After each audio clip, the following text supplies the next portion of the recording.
सुप्रभात। सुलूक की राह। सुलूक की राह। इस उपासना पद्धति में दो हालतें हर साधक के लिए आना बुनियादी जरूरत है। पहली हालत सुलूक की होती है, जो साधक में अपने पूर्व जन्म के संस्कारों तथा इस जन्म के अर्जित संस्कारों के आधार पर श्रद्धा, निष्ठा, भक्ति इत्यादि को सफलतापूर्वक निभाने की क्षमता पैदा होती है। ये प्रारंभिक शिक्षा माता पिता, धर्म ग्रंथों के अध्ययन व संसार की तकलीफ और आराम की हालतों से जूझते हुए प्राप्त हो जाती है।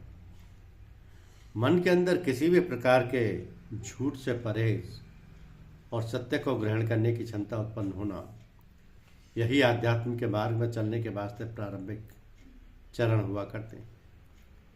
जिंदगी गुजारने के हजारों लाखों तरीके हैं, जिसमें हर व्यक्ति अलग अलग कहीं ना कहीं अपना सफर कर रहा है। यह गोया एक सलूक की राह है, और अगर अपनी भाषा में यह कहा जाए कि सलूक की राह पर स्वयं ही चलना पड़ता है, तो जीवन के अंदर कर्म का महत्व स्पष्ट हो जाता है कि जिस तरह दुनिया में बगैर कर्म के कोई रह नहीं सकता, इसी तरह से रूहानियत या आध्यात्मिकता का मार्ग ग्रहण करने वाले भी कर्म से मुक्त नहीं है।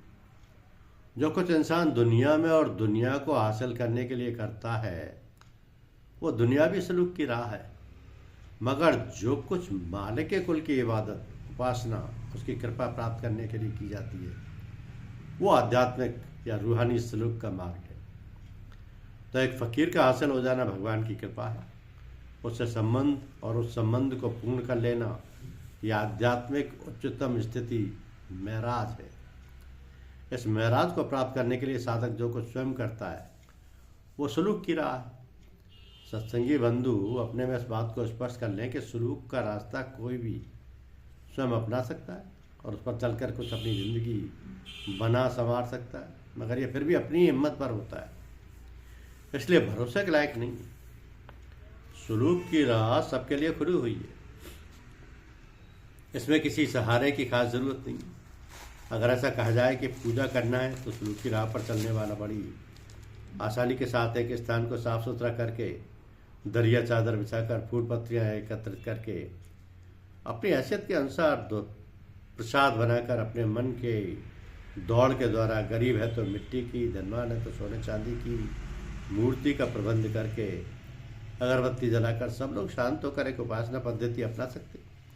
उनका मन प्रभु में लीन हो जाए, संसार में रहते हुए संसार को भूलकर ब्रह्म में लीन हो जाए, ये कृपा के आधार पर निर्भर है। ये सबके बस की बात नहीं है। यही कृपा जज्जों से प्राप्त हो जाती है। प्रभु में लीन होने की स्वतः स्थिति आ गई, कोई योगदान नहीं है। किसी फकीर कामिल की तवज्जो और प्रभाव के कारण चित्त में एकाग्रता उपस्थित हो गई। आशावान संसारी लोग प्रबंध करते हैं तो नहीं मिलती।